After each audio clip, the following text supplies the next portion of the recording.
पूछा मुनि शिला प्रभु देखी, कही कथा स प्रेम की।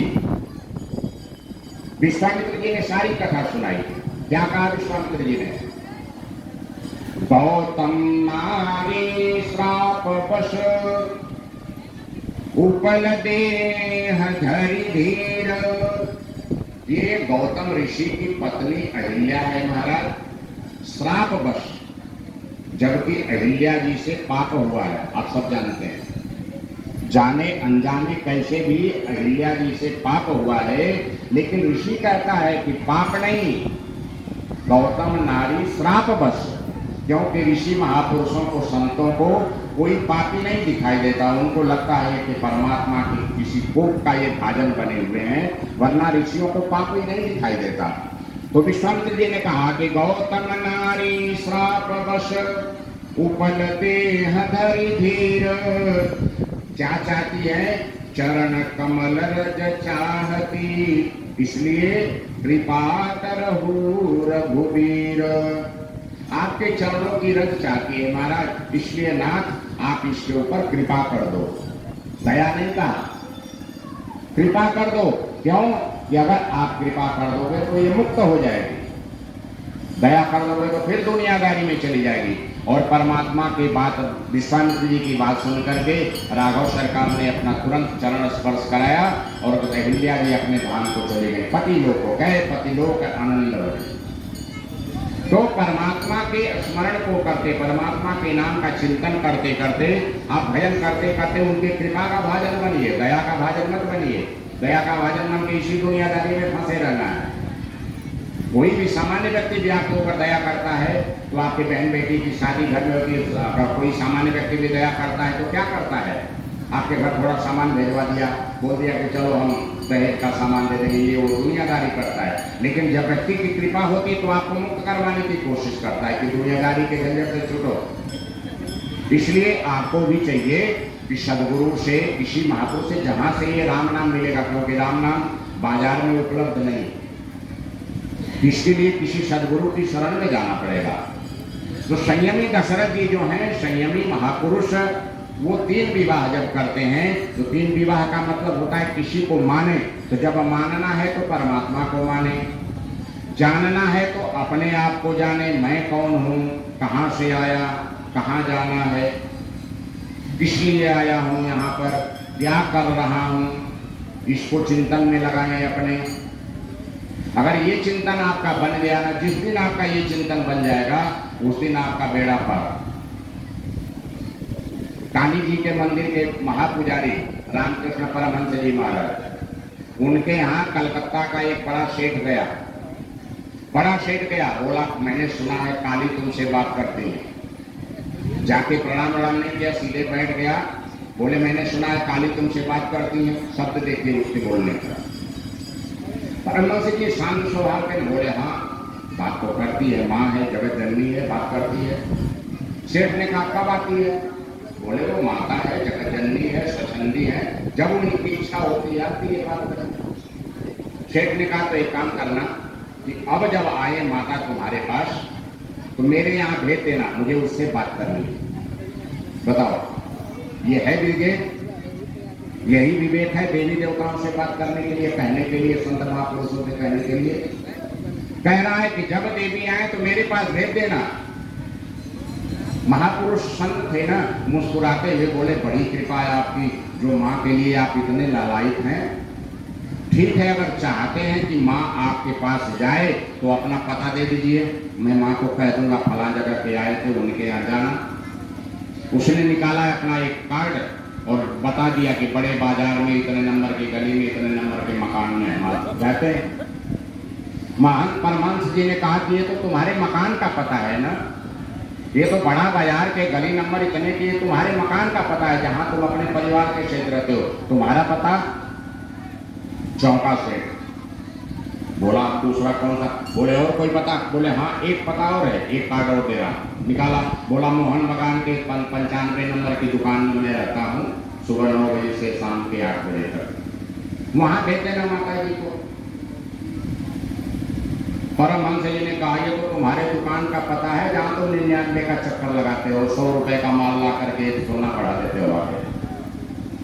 100 रुपए का माल लाते हो 100 बढ़ा देते हो, अगले तो 99 का चक्कर करते हो। तुम्हारे दुकान का पता है, तुम्हारा पता? सेठ जी ने कहा मुझे और कोई पता नहीं मालूम।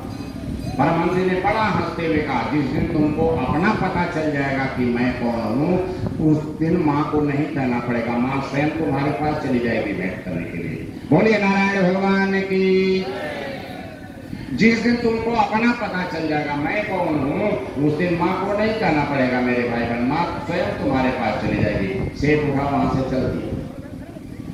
तो किसी महापुरुष की शरण में जाने के बाद अगर सोचें आप, उनके बारे में चिंतन करें तो आपको अनुभव मिलेगा। लेकिन आजकल जैसे महाराज जी अभी कह रहे थे ना, लाख समझाएं लेकिन आदमी वही करता है जो उससे मन की बात होती है। दुनिया वाली कहावत, पंचन का बाप सिर पर लेकिन खुंडवा वही जगह है। इतना समझा लें, मैंने इतनी बात समझाई ना, अगर पूछ दें एक बार को तो शायद 1-2 लोग बता पाए, बाकी तो उड़ गई है ऐसे। बड़ा मुश्किल है ये सब पकड़ना, बड़ा मुश्किल है। एक व्यक्ति गया महात्मा जी के पास, बोला महाराज जी मुझे चेला बना लीजिए। महाराज जी ने कहा ठीक है बन जाओ। बना दिया, समझा बुझा दिया, माला वाला दे दी, उनको मंत्र दे दिया। कुछ दिन के बाद फिर महाराज जी के पास, बोले गुरुदेव प्रणाम प्रणाम, गुरु जी कुछ सुनाइए। गुरु जी ने कहा क्या सुनोगे? बोले कुछ ऊंची चीज सुनाइए, ऊंची चीज। महाराज जी ने कहा रामायण रामायण तो जानते हैं, एक राम एक रवन्ना, उसने उसकी नार चुनाई, उसने उसको मार गिराया, तुलसी लिखा इतना बड़ा पथन्ना। रामायण तो जानते हैं, रामायण ने ऊंची चीज सुनाइए। वेद पुराण का, वेद पुराण कौन जाना, इससे ऊंची चीज सुनाई। गुरु जी ने कहा तो पक्का गुरु मिल गया हमारा, चेला तो क्या, तो पक्का गुरु है आज। बोले अच्छा श्रीमद् भागवत सुना दूं? वो तो कृष्ण कथा है, सुने वो, उसकी क्या कथा, कोई ऊंची चीज सुनाइए। गुरु जी ने कहा कौन सी इसको ऊंची चीज सुनाओ? बोले अब इसके ऊपर क्या सुनाओ तुमको, उपनिषद सुनोगे? हाँ हाँ महाराज वो थोड़ी ऊंची चीज है, उसको सुनाइए। गुरु जी ने कहा देखो भूमिका केवल कह देता हूं, और इसके बाद अगर तुम्हारी समझ में आ जाएगा तो कल से उसका लंबा व्याख्यान शुरू कर दूंगा। शिष्य ने कहा ठीक है गुरु जी।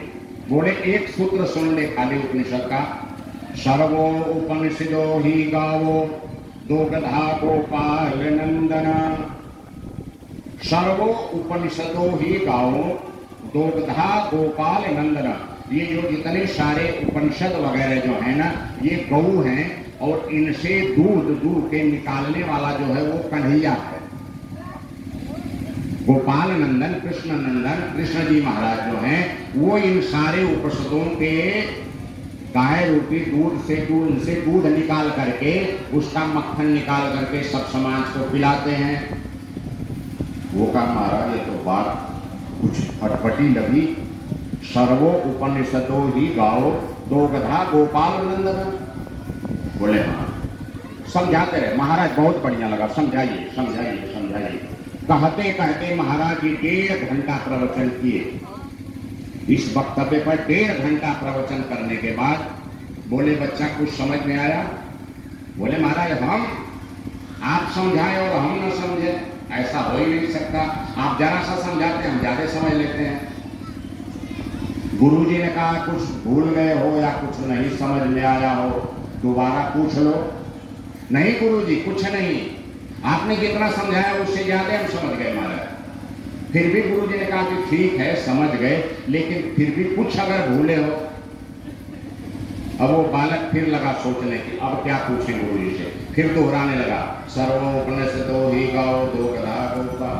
गुरुजी आपने कहा सारे उपनिषद गाय हैं और कृष्ण जी उसका दूध दोहते हैं, तो आपने उसमें एक शब्द प्रयोग किया दो गधा। सर्वोपनिषदो ही गाओ दो गधा, दो गधा उन्होंने कहा दो गधा कहा, इसको समझ में आया दो गधा। तो इसने कहा कि आपने जो बीच में दो गधा शब्द प्रयोग किया वो मेरी समझ में नहीं आती। कृष्ण जी तो सारी गायों को दोहते हैं, लेकिन उसमें जो दो गधा है वो कौन है मेरी समझ में नहीं आया। गुरु जी ने माथा पीटा, हे भगवान अभी इसको या मैंने कहा दोगधा दोगधा मतलब दुहने वाला, और ये कह रहा है दो गधा कौन है। महाराज जी ने सर पीटा, बोले वो दो गधा और कोई नहीं, एक हम हैं एक तुम हो, और कोई दो गधा नहीं है। मैं समझाते समझाते थक गया, तुमको समझ में नहीं आया। वो दो गधा भैया और कोई नहीं, हम ही तुम हैं, क्या करेंगे। एक न समझे एक न देखे, तो ऐसे समझाने का ऐसे सुनने का क्या फायदा।